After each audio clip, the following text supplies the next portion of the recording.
Baik, ini kita memang ini sangat berkorban ini kawan-kawan yang di online ya. Online ini kalau di Indonesia Barat sudah agak terlambat hampir 1 jam untuk makan siang. Kalau makan siangnya jam 12. Tapi ini kawan-kawan di Senggigi ini lebih berkorban lagi ini. Ya hampir jam 2. Tapi mohon bersabar sebentar. Karena yang online juga sambil ngemil kelihatan. Nah, kelihatan itu ada yang makan Indomie, wah ada yang pesen pizza, wah kelihatan ini. Ya, baik kita buka saja pertanyaan, ya tidak terlalu banyak, tapi yang pertama akan saya undang kalau ada pertanyaan dari yang sedang ada di ruangan ini secara offline. Silakan.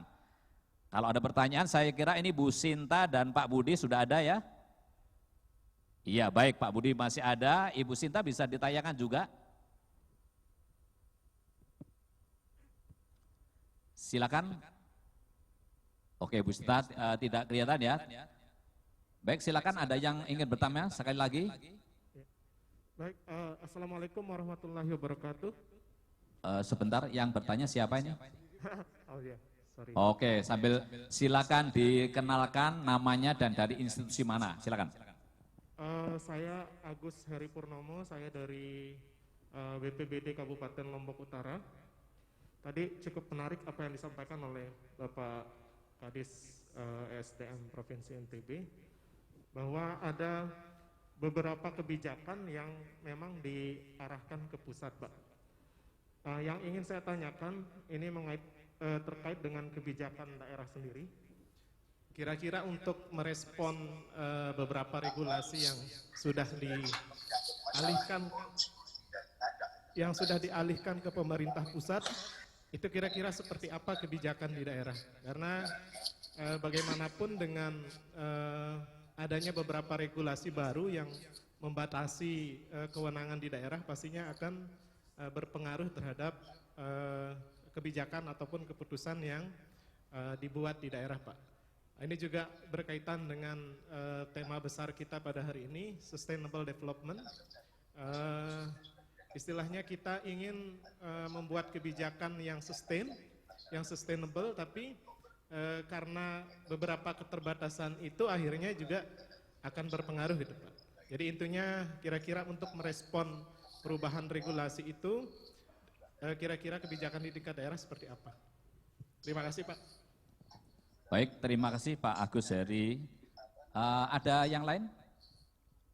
Oke, silakan. Ada satu lagi. Silakan sebutkan nama dan institusi. Oke, baik. Bismillahirrahmanirrahim. Assalamualaikum warahmatullahi wabarakatuh. Perkenalkan, nama saya Juhair Al-Habib dari Institut Teknologi Nasional Yogyakarta, mahasiswa Teknik Geologi. Saya ingin punya 2 pertanyaan. Pertama untuk Ibu Sinta Damayanti, tadi di awal dijelaskan dengan sangat baik dengan mengenai oil and gas potential baik yang ada di Indonesia bagian timur dan bagian barat. Nah, Ibu, saya ingin menanyakan dari dinamika geologi yang ada, basin-basin yang ada di Indonesia bagian timur tadi cukup banyak. Nah, apa sih nanti tantangannya untuk eksplorasinya ke depan, tantangannya untuk exploration geologis gitu? Itu pertanyaan untuk Ibu Sinta Damayanti. Kemudian untuk Pak Kusni, saya mungkin ingin menambahkan tadi yang ditanyakan mengenai kebijakan, ada perubahan kebijakan. Apa sih Pak dampak signifikan yang didapat oleh masyarakat ketika ada perubahan kebijakan ini, kewenangan dari pemerintah daerah ke pemerintah pusat gitu. Barangkali itu, terima kasih. Wassalamualaikum warahmatullahi wabarakatuh. Baik, terima kasih Pak Juhair Al-Habib. Mungkin masih ada satu lagi, kalau ada. Baik, kalau tidak ada 2 pertanyaan. Ini kebetulan akan kita selesaikan dulu. Jadi ditujukan kepada Pak Husni dan Ibu Sinta. Ibu Sinta monitor? Monitor, Pak. Oke, baik. Baik, ini supaya gonta-ganti kita yang dari online dulu. Silakan Ibu Sinta, pertanyaan dari Pak Juhair Al-Habib ya dari STT NAS. Mungkin namanya saya lupa ya, sekarang udah diganti namanya. Mohon maaf kalau saya salah menyebutkan, yaitu apa tantangan untuk exploration geologis kalau melakukan eksplorasi di cekungan-cekungan di Indonesia bagian timur. Silakan Ibu. Baik, terima kasih. Jadi tantangannya tentu saja yang utama cekungan di Indonesia Timur kebanyakan itu tidak ada datanya, atau kalau ada datanya itu masih sangat sedikit. Jadi kita bicara risk yang sangat tinggi, geological GCF-nya itu masih risikonya itu masih sangat tinggi, sukses rasionya masih sangat rendah. Jadi untuk menarik investor, tentunya kita di situ harus investor-investor yang secara finansial itu kuat, karena dia benar-benar mulai dari nol. Maka kalau seperti yang tadi saya sampaikan, ada harus full tensor gravity dulu, seismik 2D, baru seismik 3D.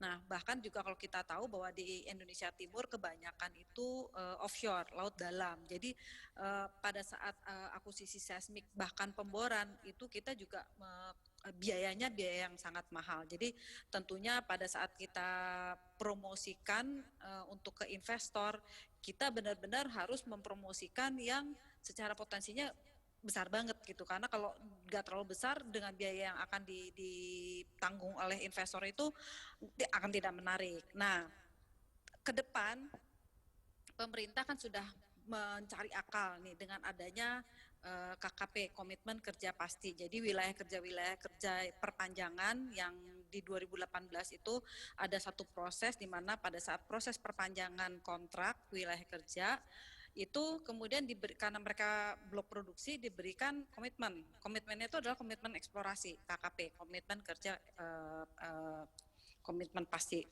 Nah, itu untuk kegiatan eksplorasi. Nah, kita untuk yang saya contohkan tadi yang di Jambi Merang itu boleh di open area. Nah, itulah merupakan andalannya pemerintah untuk menambah data di Indonesia Timur. Jadi kita lihat tadi ada seismik 2D, kemudian ada full tensor geologi dan full tensor gravity, terus akan ada banyak lagi karena KP itu 5 tahun. Nah, ini di sini yang kita butuh peran dari geoscientist juga dari universitas, karena Indonesia Timur ini masih banyak PR dalam hal interpretasi, dan disinilah justru kita ingin dari universitas terutama di Indonesia Timur untuk sangat berperan aktif dalam hal studi-studi regional atau secara teori-teori potensi-potensinya tersebut gitu. Jadi apakah dalam bentuk paper, apakah dalam bentuknya itu banyak tulisan-tulisan yang menceritakan potensi-potensi tersebut, dan kalau kita tahu dengan keterbukaan data, universitas boleh mengakses data ya gratis. Jadi itu yang kita encourage tulisan-tulisan tersebut, sehingga pada saat investor kemudian ya istilah sekarang googling cari tahu Indonesia Timur itu kayak apa, langsung keluarlah semua update publikasi baru yang juga dibarengi dengan kegiatan-kegiatan yang baru. Mungkin itu jawabannya Pak Saiful terkait tantangan apa untuk di Indonesia Timur. Baik, terima kasih Ibu Sinta. Jadi ini enggak hanya tantangan, bahkan pemerintah sudah mencoba ya melengkapi data dengan berbagai jenis data. Baik, kita beralih ke Bapak Muhammad Husni. Pertanyaan ada 2. Yang pertama dari Bapak Agus Heru dari Lombok Utara, tadi tentang terkait dengan regulasi yang tadi dipesankan kepada Dirjen ya dari NTB ke pusat, dan yang kedua dari Bapak Juhair Al-Habib tadi tentang langkah-langkah atau dampaknya kepada masyarakat ini. Dari silakan Pak Husni.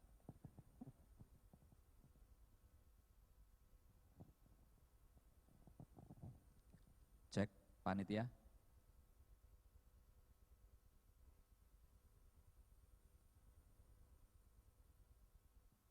Oke, mungkin ini Pak, nggak apa-apa, moga-moga masih, nah ini saja, moga-moga masih sehat kita. Terima kasih Pak Moderator. Yang pertama, respon daerah. Jadi ini harus saya cerita dari dari masalah pasal 33 Undang-Undang Dasar tahun 45. Jadi seluruh sumber daya alam ini dikuasai oleh negara. Jadi termasuklah sumber daya mineral dan juga batu bara. Nah, kemudian penguasaan negara ini dilaksanakan oleh pemerintah, juga bisa oleh swasta. Nah, pemerintah ini ada pusat, ada provinsi, ada kabupaten kota. Nah, ketika dulu itu kewenangan mineral logam ada di pusat, yang ada di daerah hanya batuan, yang dulu dikenal dengan bahan galian golongan C. Nah, begitu masuk otonomi daerah, ceritanya Kementerian SDM ini menghormati otonomi daerah. Diberikanlah semua ini Bapak Ibu. Begitu dilihat izin logam terutama, yang sebelumnya hanya 2000-an se-Indonesia, ini cerita Pak Direktur Pamar Paung dulu ini. Begitu diberikan kewenangan itu ke daerah, bengkak dia jadi 10.000 lebih. Nah, yang pertama ditarik oleh pusat itu yang PMA Bapak dan Ibu. Nah, yang PMDN dibiarkan sampai kemarin tanggal 11 Desember itu, 2020. Jadi ini hal biasa aja sebenarnya. Seperti apa yang dibilang Pak Dirjen tadi. Jangan lagi kita bahas, kita diskusikan hal-hal yang sudah jadi undang-undang. Nah, yang menetapkan undang-undang ini pemerintah dan DPR RI. Di sana ada wakil-wakil dari daerah seluruh Indonesia. Nah, kalau memang mau ribut, ya ketika di DPR RI itu ributnya. Tapi kan diam aja, tidak ada juga reaksi dari pemerintah daerah juga. Jadi apa yang disampaikan oleh Pak Dirjen tadi, ya mari kita laksanakan. Jadi kami di Provinsi NTB, ya kami sedang siapkan sekarang ini untuk serah terima seluruh dokumen izin, mulai dari logam, bukan logam, dan juga batuan. Risikonya satu aja, bidang minerba hilang. Itu tadi saya bilang ke Pak Daru tadi. Nah, ini geologis kita di bidang minerba bisa kemana-mana nanti itu. Apa pindah ke OPD lain atau juga pindah ke pusat, daftar ke Pak Dirjen, saya mau gabung Pak Dirjen jadi inspektur tambang, kan bisa aja. Jadi tidak ada yang luar biasa bagi kami di Provinsi NTB. Jadi persoalan respon itu ya biasa-biasa aja. Ketika ditarik, diminta serahkan semua dokumen, ya kita siapkan. Jadi kami sedang siapkan sekarang ini. Karena cukup banyak, ya saya minta ke koordinator inspektur tambang yang ada di kantor kami juga berkantor, coba tolong beritahu itu di Jem Minerba itu, jangan pakai tanggal-tanggal itu, batas-batas itu sebenarnya. Emang enak apa kumpulin izin-izin yang sekian ratus itu sebenarnya. Jangan dibatasi sampai 18 Desember sebenarnya. Ya mudah-mudahan bisa diterima itu Pak Daru. Saya yakin tidak mungkin tanggal 18 Desember itu selesai semua serah terima itu. Karena harus dengan dokumen-dokumennya Pak, bukan hanya dalam bentuk tabel. Nah, kemudian dampak signifikan kepada masyarakat.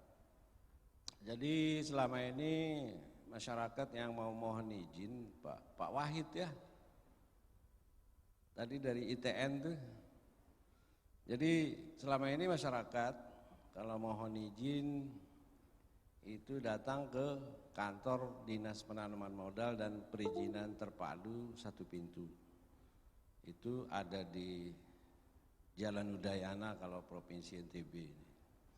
Nah di sana langsung bawa berkas-berkas persyaratan, kemudian didaftar, nanti membawa juga pertimbangan teknis dari Dinas SDM. Nah, saya lihat sekarang ini sudah disiapkan oleh Ditjen Minerba, sudah didelegasikan oleh Ditjen Minerba kepada BKPM RI, Pak. Jadi sudah diberikan nomor-nomor hotline dan sebagainya itu. Nah, kalaupun ada masyarakat yang bingung karena mungkin tidak biasa main-main lewat online itu, bisa datang ke Jalan Majapahit. Karena di kantor Dinas SDM Provinsi NTB itu ada 10 orang teman-teman kita yang statusnya inspektur tambang dan mereka status kepegawaiannya adalah pegawai Ditjen Minerba. Jadi sebenarnya tidak ada dampak yang signifikan akan menghambat dan sebagainya, tidak ada. Karena ada pegawainya Kementerian SDM itu di provinsi. Hanya masih numpang aja. Jadi ngekos gitu di Dinas SDM. Cuman Pak Idham itu. Jadi Pak Idham itu koordinatornya, koordinator inspektur tambang di Provinsi NTB. Jadi nanti seluruh teman-teman inspektur tambang itu harus siap menerima pertanyaan dan sebagainya terkait dengan persoalan kelengkapan, persyaratan dan sebagainya dari para pemohon izin. Karena semua dibawa ke Jakarta, Pak. IPR ke Jakarta, IUP Batuan ke Jakarta, apalagi logam. Gitu. Jadi harus siap teman-teman inspektur tambang yang ada di Provinsi Nusa Tenggara Barat untuk melayani masyarakat yang mengajukan permohonan untuk izin khususnya batuan ataupun bukan logam. Karena hanya 2 itu yang bisa dimohon. Kalau yang logam harus lelang wilayah. Saya kira itu penjelasan saya, Pak Wahid. Jadi kalaupun ada yang mohon izin, walaupun sudah pindah kewenangan ini ke Jakarta, datang aja ke Jalan Majapahit. Di sana ada 10 orang teman kami, sahabat kami yang statusnya pegawai Kementerian SDM dan mereka berada di bawah pengawasan Ditjen Mineral dan Batubara. Saya kira demikian, Pak Moderator. Baik, terima kasih Pak Husni. Jadi kepada Bapak Agus Heri dan Juhair Al-Habib tadi, kalau masih kurang puas nanti sambil ngopi-ngopi atau makan siang bisa kita selesaikan di luar. Ini Bapak Ibu sekalian, baik yang ada di ballroom maupun yang ada di seluruh dunia, ini waktunya sudah sangat melewati, hampir 2 kali lipat, dan setelah ini masih ada diskusi panel yang kedua. Jadi mohon maaf ini juga dicek di chatting, tidak ada pertanyaan daripada para peserta yang mengikuti diskusi panel ini secara online. Saya terpaksa tidak bisa membuka lagi pertanyaan langsung lewat virtual karena waktunya sudah melebihi.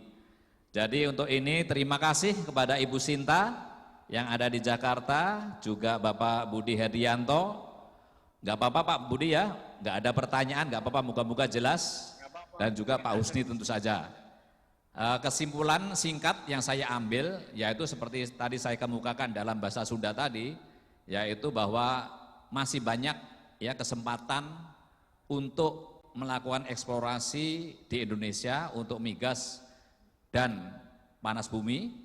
Demikian juga secara lebih kecil lingkupnya di Provinsi NTB juga demikian. Mungkin tadi sempat dibahas, mungkin hanya nanti cara-cara operasinya mungkin yang akan berbeda sehubungan dengan ada perubahan undang-undang di bidang mineral dan batu bara. Ya, tapi ini NTB tadi dari paparan Pak Husni ada mineral logam demikian beragam, juga ada mineral non logamnya. Demikian kira yang bisa kami simpulkan. Tentu saja sekali lagi silakan para investor baik dari domestik, dari dalam negeri Indonesia maupun di luar Indonesia yang ingin melakukan investasi di bidang energi ini, migas, panas bumi, mineral dan batu bara. Baik, terima kasih sekali lagi, tepuk tangan untuk para narasumber. Jika ada salah dan kekurang-kurangannya, saya sebagai moderator mohon maaf, dan semoga semuanya tetap sehat dan insya Allah masuk surga. Terima kasih. Assalamualaikum warahmatullahi wabarakatuh. Saya kembalikan kepada pembicara.